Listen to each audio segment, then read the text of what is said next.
Afternoon, everyone, and the last day of ADW is here, and what a fantastic event this is turning out to be. I'd like to take a moment to thank the university for putting this incredible event together, and most importantly to the student body, who are truly carrying the torchlight of what I believe is the essence of this event, to inspire and be inspired.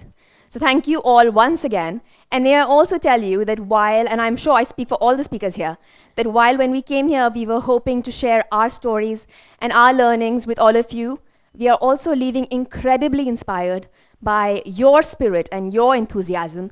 So a huge round of applause for the student body before we start.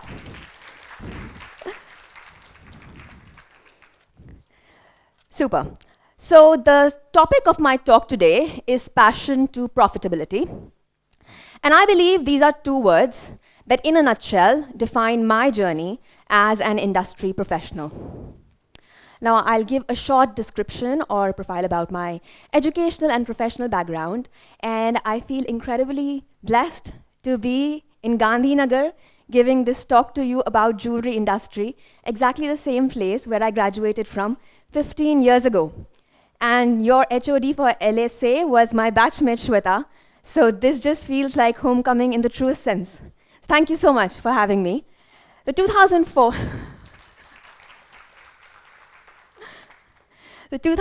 to 2008 is when I did my bachelor's in design from the National Institute of Fashion Technology, Gandhinagar. My specialization was jewelry and precious products. 2008 to 2011, soon after my graduation, I was very fortunate to work with industry giants in India, starting with Amrapali Jewels of Jaipur as a design intern, moving on to World Gold Council in Mumbai, and then Mole Jewelers, again in Mumbai, as design and creative lead, finally with Ganjam Jewelers in Bangalore. So that was 2008 to 2011. 2011, I moved to California in US to pursue my higher education in gemology at the Gemological Institute of America. And in 2012 is when I moved to Dubai. And I started off my career as a jewelry design faculty at GIA. And alongside, I was also consulting for regional brands as a design consultant, such as Mikura Pearls in Dubai, Al Mahmoud Pearls in Bahrain, as well as Monsieur Fox, which is a men's accessory label, Parisian men's accessory label, having a very strong retail presence in Dubai as well. 2015 is when the brand started. And what is my positioning as a brand? Vinita Michael is an award-winning, profitable, Dubai-based brand with a unique offering in premium concept jewelry. So that's how I position myself. My why. Why another jewelry brand? So many jewelry brands around the world, so many fantastic jewelry designers around the world. Why do we need another jewelry designer? When I came to Dubai, what I noticed was that Dubai, and it still is, essentially a trading center. It's not really a product creation center yet, while of course there are initiatives that are being taken to move into the made in Dubai concept. And what I really noticed was that there was the niche of workwear jewelry, which was not minimalistic, which also had the same level of conceptualization, intricacies, workmanship that you see in probably bridal jewelry. So that was the target audience that I identified. Women who really wanted to dress up and go to work, kind of like an equivalent to, say, your power suit. And literally it started from there. So that's my why, to offer time-honored jewel craft techniques and innovative designs in the form of exclusive jewelry pieces that will excite the designer or the team, the wearer, most importantly, and the viewer. So we always look, whenever we get a project or whenever we are developing a product, we always ask within ourselves that is this really something that will excite us as a team? Will the wearer really feel like this product is adding value to them? And only then do we go forward with it. How do I go about with it? So I specialize in the product creation part of it. As an entrepreneur, I feel you should know something about everything and everything about something. For me, it's product. So I'm always very curious to learn more about the product side of it, the innovations that are happening. And this is one of my first designs, actually, that I did with Amrapali Jewels. It is a jewelry box that opens up into jewelry pieces. So what you see here is how all the pieces come together. The center piece is actually a bangle or a cuff. The earrings clip on either sides. And on one end, you have a statement ring, and on the other end, you have a brooch cum pendant. So I am always very curious to learn more about the mechanisms, the findings, the clasps. Till date, most of my pieces are transformable, deconstructible. You can wear them in more than one way, so truly versatile. Over the years, we've also been awarded by several associations in the industry, such as HRD, World Gold Council, Dubai International Jewellery Week, and this is primarily for the product development that we do. Brand offerings, now I'll talk a little bit about the business. We divide our offerings into 3 streams: premium fashion accessories or concept jewelry pieces, which is in 925 sterling silver, set with crystals from Swarovski. This is available on my direct-to-consumer website, vinitamichael.com. Second is fine jewelry, which is 18 karat gold, set with diamonds and precious gems. This is completely made to order. And third is design collaborations and consultations. Positioning or marketing is very, very important. Like Daniel said, you can't create something and expect the world to find you. You have to really go out there, collaborate with the right people, the right events, bring the right eyeballs to what you're doing.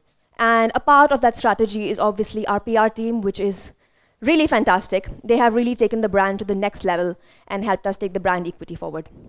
So these are some of the celebrities that have sported our pieces from time to time. And also in terms of the press, which is also really important, both digital as well as print. We are also very strategic about the press that we collaborate with. We make sure that we are getting featured again in the right placements where the right target audience will find us. So that's a little bit about me. Now let's take a pause and move on to you, the future of the industry. And my talk today is being entrepreneurial plus befriending technology. I'd like to first start by asking you, what exactly does being entrepreneurial mean? Now, in the simple sense of a word, a person is said to be entrepreneurial if he or she is seeking knowledge to better himself or herself, and is not afraid to take risks or challenges when he can see the possibility of a better tomorrow and more impact, more positive impact, be it economical or social. So that, honestly, is the truest definition of somebody who's entrepreneurial. And let me also add that you don't have to be the founder of a company to be entrepreneurial. You can have a great impact in a larger organization by bringing your best self, and that is entrepreneurial. You can be a fantastic student and have positive discussions in your class, motivate your fellow peers to be better at what they're doing, and that is entrepreneurial too. So what's important is to have the entrepreneurial attitude, not as important to start something necessarily. Why is technology important? I think technology is a big boon if you are looking at being entrepreneurial, because in the truest sense, I think technology brings to your fingertips, quite literally, lots of resources, lots of limitless opportunities to grow, scale, and connect. All right, however, if you do choose to start up your own line or your independent practice like myself, then that is great too. And this month, I complete 8 years of my business, and I can divide my journey or my learnings into what I call 8 touch points, and I call them the 8 P's of entrepreneurship. While I have definitely put them in a certain order in the presentation, I do believe that they're all interconnected and actually feed off each other. First is passion, and I definitely put this way high up. And what does passion exactly mean? All of us are different, and all of us intrinsically have some strengths. It's easier to hone your strengths than to acquire completely different skill sets that you may not naturally gravitate towards. So it's very important to understand yourself first, and what is it that you're naturally good at. How do you go about doing this? Self-reflection. Speak to your peers who you trust and who you relate to. Speak to your faculty that you trust and you look up to. Ask them, what do you think I'm really good at? Because a lot of times, our best strengths are in our blind spot. We have no knowledge about them. So it's important to have these important conversations. If you want to look towards technology, technology can be a great help too. Personality assessment tests such as Clifton Strength, which is on Gallup.com, or its equivalent, the High Five test. Personally, for me and our organization, we've done the Clifton Strength. It's actually a very easy to do psychometric test. You just go online on Gallup. It's a quick test. It takes around 30 minutes where you have to answer each question in 20 seconds. And in the end, you get your top 5 strengths and how you can actually apply that. And it's really good when you're working in teams, because then when you get a project, you know who will be automatically good at what. So these kind of tests are really, really good, and I would really encourage you all to have this assessment for yourselves. Second is purpose, your why. So having something that you are good at is not enough. You also want to see how does it impact somebody. Now, if you have a passion, and if that does bring about a positive impact, then that can be the seed to a successful business. So passion plus impact can be the rise of a successful business. Tech tools that you can use. Once you have identified what you're good at, and once you know your purpose, or you've kind of experienced the impact it has, then there is literally no stopping you from starting your business today. And that is something the technology has offered you. Are you good at making illustrations, sketches, digital artworks? Start selling your own merchandise or art with print-on-demand company like Printful.com. Okay, before I go forward, let me actually share a disclaimer. These are tools that have worked for me and my associates, but please, there must be many more, and do your due diligence before applying any of them into your own business. So no affiliations here. So sell your own merchandise or art with POD, print-on-demand, a company like Printful.com. Build your own business brand portfolio or your brand site on Wix.com or Instagram if you want to keep it even easier. But personally, I feel Wix.com is a lot more professional and has a lot more opportunity for you to display yourselves more creatively without the layout restrictions, if you may say. Launch your own e-commerce business today on Shopify or WooCommerce. I've used Shopify and I cannot recommend it enough. I think it's so easy. It's made the job so easy, and it takes you like 2 days to have your e-commerce business set up. You're a good author, have great content that you feel can move people. Go self-publish a book on Amazon KDP, which is Amazon Kindle Direct Publishing. And it's that straightforward. Get paid per page that is read by the audience. Launch your podcast. Have something to say. You feel what you would say would motivate people. Go download Anchor and make a podcast right now. What I'm trying to say is that this is just a few lists. But what technology offers you is to start your business today, because there is no better way to learn business than by doing it. Third is the product or service. And here I think technology is great because it helps you perfect your offering. It also helps you with the efficient allocation of resources, which also goes hand in hand with sustainable practices. As Daniel very rightly said, sustainability is not just about reusing materials or recycling or upcycling materials. It's also about smart allocation of labor forces, for example, of every other resource that you have in hand, including time. For example, these are some samples that we developed for our latest collection, Equus. And as you can see, there are 5 samples that we created just to get this one product approved finally. And the CAD softwares that we used were ZBrush and Rhino. Apps such as Procreate and Autodesk, maybe you're already using it, have made it so easy to design as you're traveling. When you are on transit, it may not be possible for you to have the traditional tools with you all the time. But Procreate is fantastic. It's super fast, it's super effective, and it also gives your end client a very clear perspective of how you visualize the design. Prototyping, 3D printing is a boon. I think everybody should start doing it. So these are some examples in terms of product and service and how technology has really helped us for the better.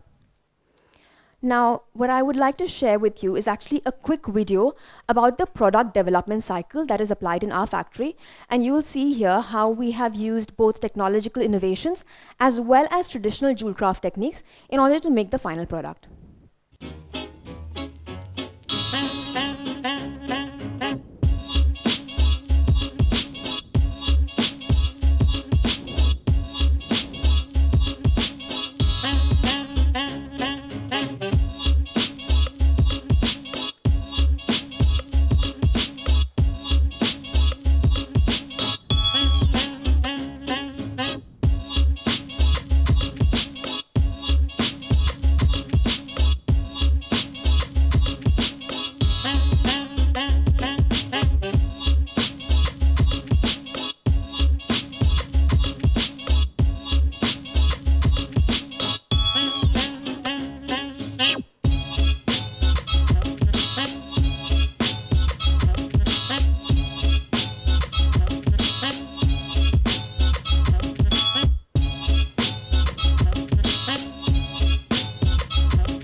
So that was an example of a product cycle in our workshop.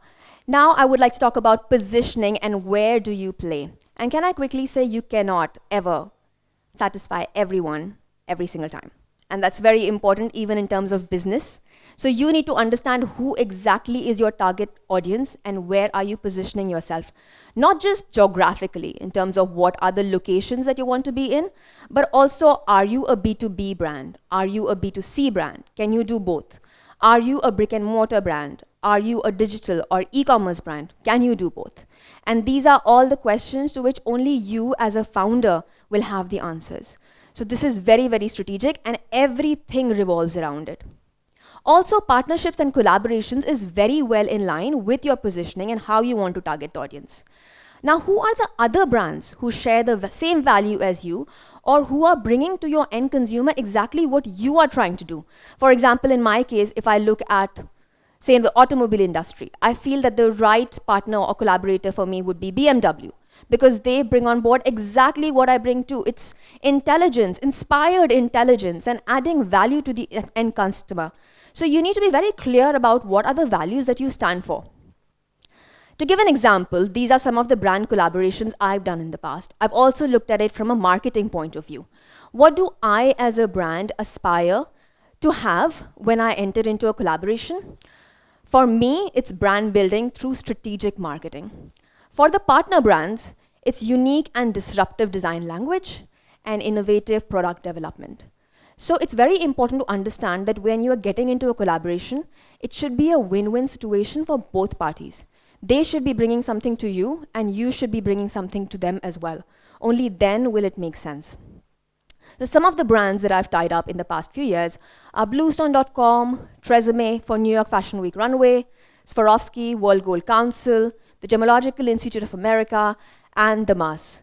The Mass was the latest collaboration that I did. And interestingly, this happened during COVID when everything was like pretty quiet. So I'll actually share this case study with you.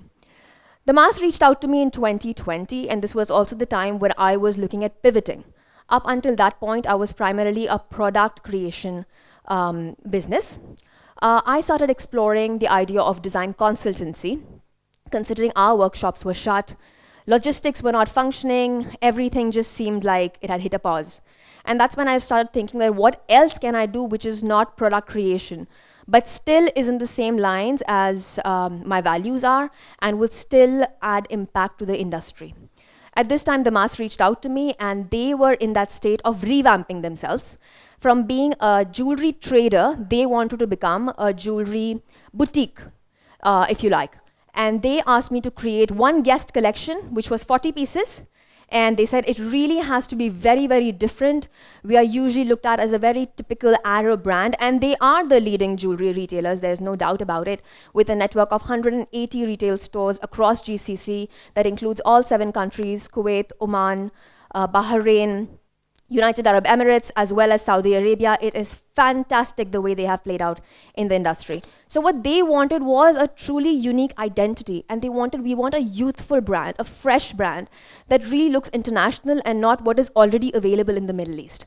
So the roles were divided. I would take care of the design and the product development, and they would take care of the mass product development as well as the retail distribution.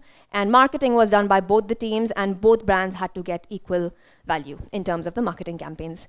And we were all obviously so excited when the collection launched, and within 3 days, Vogue Arabia picked it up and they did a beautiful article on the collection. It was everywhere in terms of billboards, and it was just so gratifying to get that kind of a response in a time where I thought we would be pretty quiet as a brand. But what really excited me was that besides it being a critical success, it also became a commercial success. What was supposed to be a 40-piece guest collection has now become a collaborative in-house brand, and every year we are releasing an extension of the line. Fireworks 1 was launched in May 2021, Fireworks 2 was launched in July 2022, and I'm right now working on Fireworks 3, which will be launched in May 2023. Now this was So this was a great example of a collaboration, and I'm going to share a quick 1-minute video right now about the collaboration, which tells you what exactly we were trying to create with this collection and who was our target audience.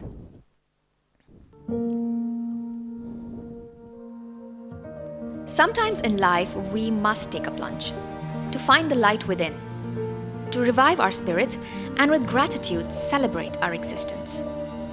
Stay curious, be spontaneous, take chances, and beautiful things will happen. Beautiful things like jewelry, which is a tool for self-expression. Jewelry has the power to make you shine bright like fireworks, a sign of happiness and celebrations. With the mass, creating the fireworks collection, my aim was to create unique designs that can be worn every day and are still effortlessly chic. Designs that complement the exclusive style of the youthful, stylish, and fashion-keen women in the region. I wanted to do something new, something unexpected, to create new ways for women to adorn light and to feel beautiful.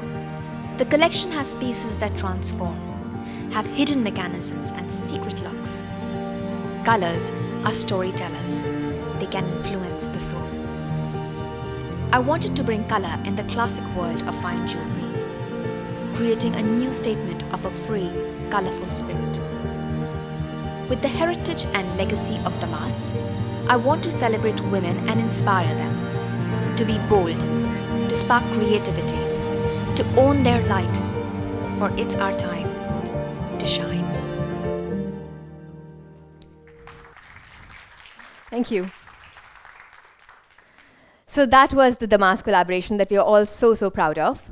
And now moving on from product and marketing to the last 3 P's, which I feel are so essential as well. And I would first like to start with talking about pricing and profitability, because I think this is something that is not spoken about as much, and I think this is the key. Financial growth is the oxygen to any business, and the sooner you realize this, the better it is for you. My business coach had once told me that cash flow to a business is like blood count to a body. Having a good blood count does not mean that the body is healthy, but no blood count and game is over. It's pretty much the same for a business. So you need to be very smart about how you are managing your financial resources. It's something that you need to accept and be confident about. Take the emotion out of it and look at it from a practical standpoint. The first step into managing your pricing is to have clean, clear, organized data. Make sure that you're keeping a clear track record of all your expenses, no matter how small or how irrelevant you may think it is. It is very important, especially when you start. Tech tools or apps such as Zoho and QuickBooks are such easy apps to use. It's right on your phone. You don't have to do anything. You get an invoice, take a picture, add it to the expenses, and it's right there. Month on month, you will see it clearly projected. You like graphs, it's on a graph. You like pie charts, it's on pie charts. You do what you want, it's right there. And trust me, this will help you take informed decisions. Because if you're doing it only for it to look good and not have a commercial ROI, then it may not be a sustainable business in the long run. And you don't want to be in a situation when you're shelling out from your own pocket. It's simply not sustainable, no matter how much you like it. So yeah, please keep pricing and profitability at the core. And the next one, and this is probably one of my favorites, is people. How important are the people that you surround yourself with? Extremely, because they change you in ways you cannot control. And as an entrepreneur, mostly you will juggle your time between your team and your client. How important is your team? It's crucial. You are nothing without your team. So make sure you're hiring smartly and managing them wisely. In terms of your client, now this is also very important. And while in the beginning, it could be tricky to be choosy about the clients you have, at least be honest about your commitments to your client.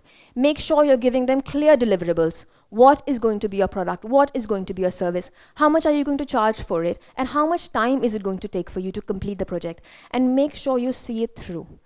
Also, as you'll move into your career, you may meet prospective clients which will ask you to step out of your comfort zone. And that necessarily is not a bad thing. However, if you feel that it's going to stress you unnecessarily and not bring you any growth in any way, do not be afraid to decline.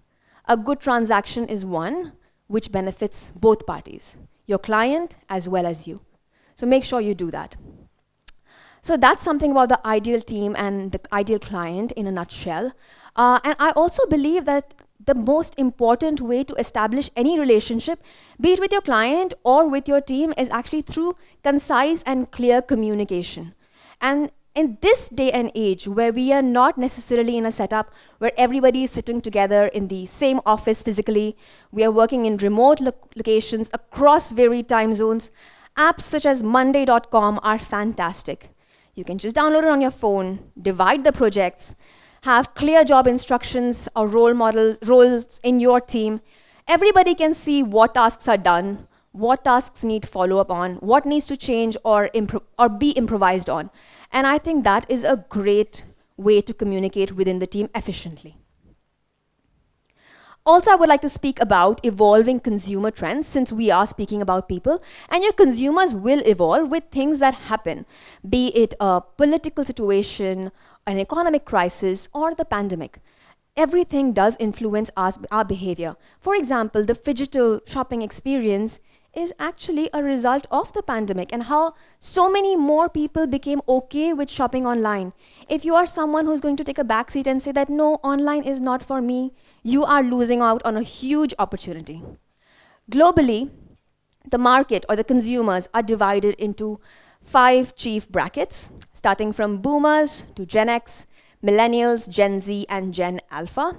My parents and my grandparents, so don't get too caught up with the terminologies, but it's important to understand that every bracket, as I would say, has evolved because of the situations they have been in.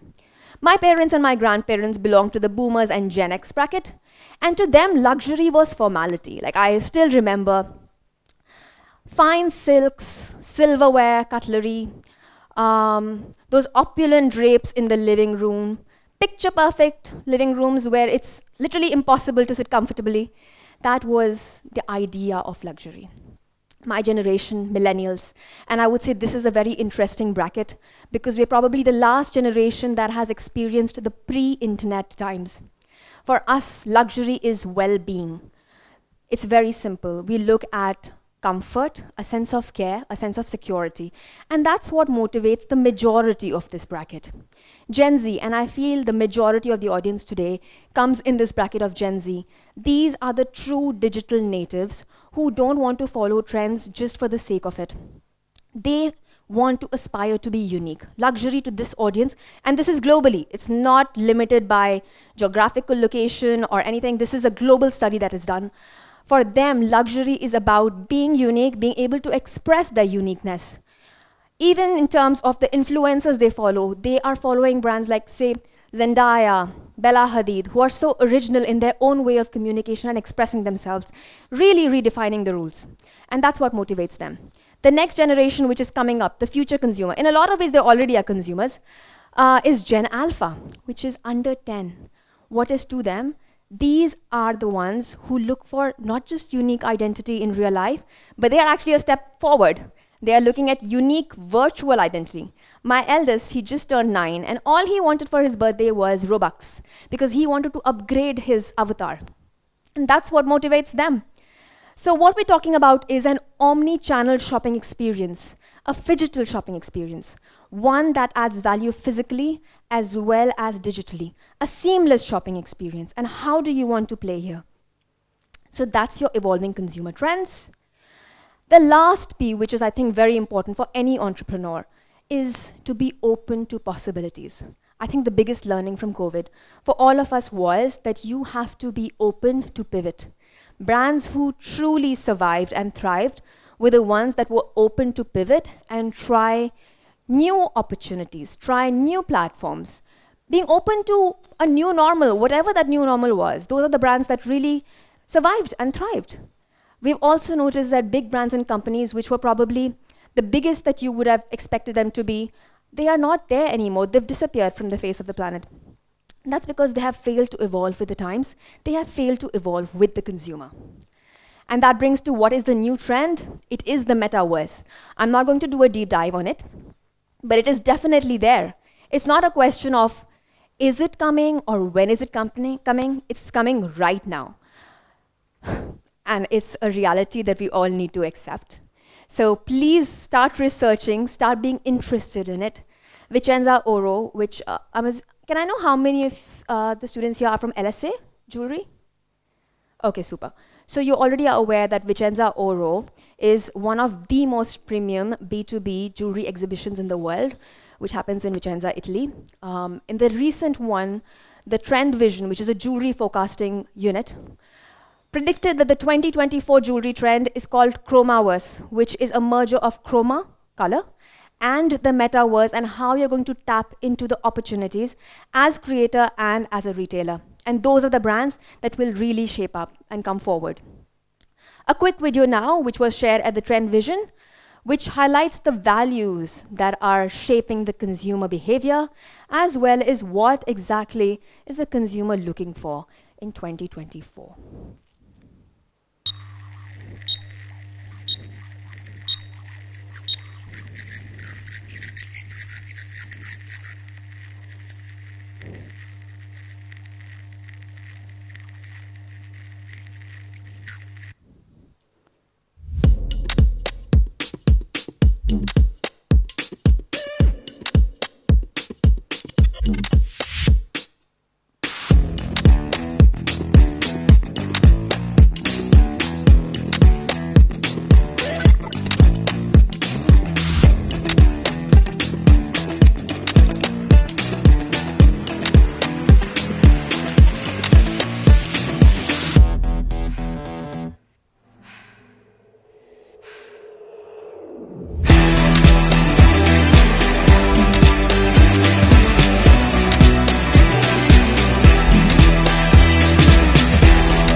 So those are the jewelry trends for 2024. I hope that helps you in shaping up your future collections. And with that, I would like to conclude my talk. And what I truly wish for all of you is immense success and a truly entrepreneurial mindset. Gratitude in the heart, fire in the belly, and curiosity in the mind. Thank you.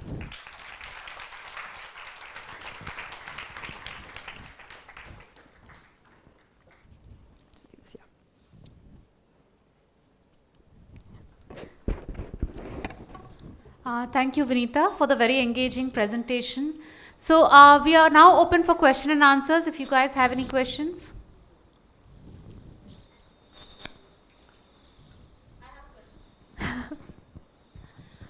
Hi, Vinita. Thanks for a very hi. So thanks for a very, very inspiring talk. It was great to see your journey.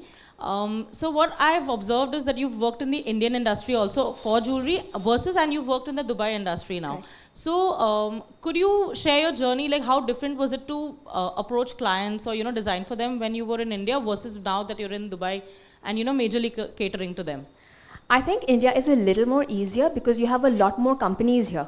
It's truly a product creation center, like we said earlier. So for designers, there's ample opportunity. So I think it was a little more easier here as opposed to Dubai, where there are literally just a handful of production. So initially as well, when I was being approached for consultations, most of the project that I was getting for what I was getting was to handle store management, merchandising, sales training, example, lots of those kinds, not really product creation. So that was a challenge initially, but things have changed. And thankfully, and I think this is also because of the marketing team, what a fantastic job they're doing, really. Like sometimes even I feel like, what? This brand reached out to us? Are you sure it's not a spam mail? Because we're still very young. We're only 8 years old. It's also because of the work that they are doing. So like Daniel said, when you do great work, and if it's truly a differentiator, you need to make sure you're at the right places, getting featured at the right people, getting featured in the right press to draw those engagements in. Thank you. Anything else?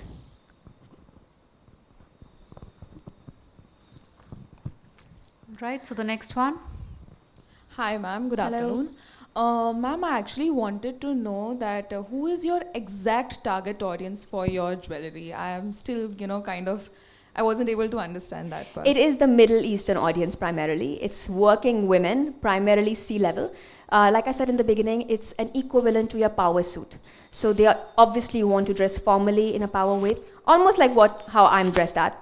But it's not minimal jewelry. They really want their jewelry also to stand out. That was the market that I saw had a gap. So you had a lot in terms of apparel, in terms of very smart, like BCBG, was doing such a fantastic job with it. Chanel, Dior, they're all like very big in terms of power suits. But jewelry was still very bridal, very ornate, or it was super minimal, like solitaires. So there was a gap that I saw that you could still have very smart, innovative concept jewelry pieces, but for work and everyday wear. So that is my target. And secondly, you had even designed the cufflinks for men. So, Correct. Matlab, was that a different segment that you target? Or? To be honest, I realized that there is a gap in women after I did that project for Monsieur Fox. Because up until when he reached out to me, Adrian, he told me that, listen, Vinita, I am so tired of the cufflinks that are there in the market. It is just those squares and those rounds. And trust me, it is men really want something more, especially the ones who put in so much thought. And actually, in the markets outside, especially UK and Middle East, men really do take a lot of care in the way they dress up. Like, you look like they're going to a wedding or something when they go for a more board meeting. So they put a lot of influence and they put a lot of effort in it.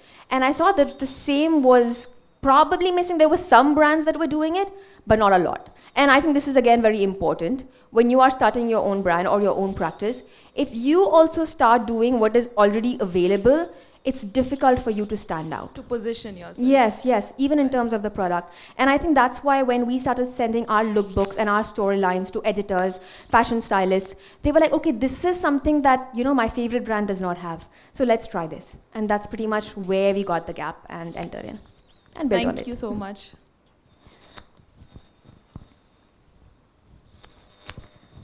Good afternoon, ma'am. Hello. So I'm a fashion student, and so in fashion, we basically make design boards and a lot of inspiration that comes from. Yes. So what goes behind a jewelry? Like, what is the inspiration and design boards that you make? I'm so glad you asked that question because this is exactly the process that I follow as well. And a lot of times people feel like this is something that is taught in the university and it's not something that we will use when we go in the real industry. But I can tell you that I use it to date, and this is 15 years after I've graduated. Every collection of mine has a mood board, has a word board. How do you think fireworks came? It was not like that they told me this on Monday and then Tuesday I got up and I was like, fireworks is going to be my theme. When they called me, they were like, Vinita, okay, I'll give you a little background if I have the time. Do you have time? Okay, so I'll flesh this out for you a little bit. When I was asked to come and design the collection, there is a brand called Farfasha of Damas, which was launched 15 years ago, and the target was that they wanted to speak to young Middle Eastern women, 20 to 25 years old, who had dainty jewelry pieces, not very ornate. So it was more of butterflies and flowers with some enameling around it, and that was what they were doing. So when they called me, they told me that make a collection which is our 15th year anniversary collection. So it has to celebrate the Farfasha spirit, and it has to appeal to our target audience. Then I always do a lot of research on my clients. And I think as designers as well, your biggest learning is going to be on the shop floor, customer facing. You can create a number of ideations on your desk, but until you speak to your clients, it still stays as a half-baked cake. So I went to the stores, I spoke to the customers, I saw their sales reports, and what I noticed was that actually the brand was failing. There were people who were buying it, but these were now the people who at 35. They were 15 years ago, because their product had not evolved. It was still exactly the same. So the 35-year-olds were buying it for their daughters, hoping their daughters would like it, and the daughters were coming and exchanging it for something else because it was simply not their style anymore. And I was like, of course, this is not their style. It has not changed. The customers have changed so much. And then we did a customer survey. We asked our target audience that who are the people you look up to? What inspires you? And we also spoke to the original target, the women who were buying the jewelry. So a quick example. For 35-year-olds, their role models in the public limelight were Grace Kelly, Princess Diana, all these like very pretty, perfect figures. And for the 20-year-olds, it was Zendaya, Kylie Jenner, Kendall, Bella Hadid, all these self-made women who were not wanting to be fit in a box, and they really wanted to go outside the box and make a statement. And so that was my first, the client board. From the client board, then I come up with word bowls. That what are the words that kind of describe my client right now? And the words that I came up with was freedom, celebration, fierce, extraordinary, not scared of the spotlight, not shying away. So these were my word boards. Then my next step is that from these words, I associate, and this is my process, it can be different for everyone. From the word balls, then I come up with visual. I'm a very visual person. I come up with visuals that to me are these words. And for me, the visuals that went with all of these words were the fireworks at Burj Khalifa on New Year's Eve. And that's how the word came, fireworks.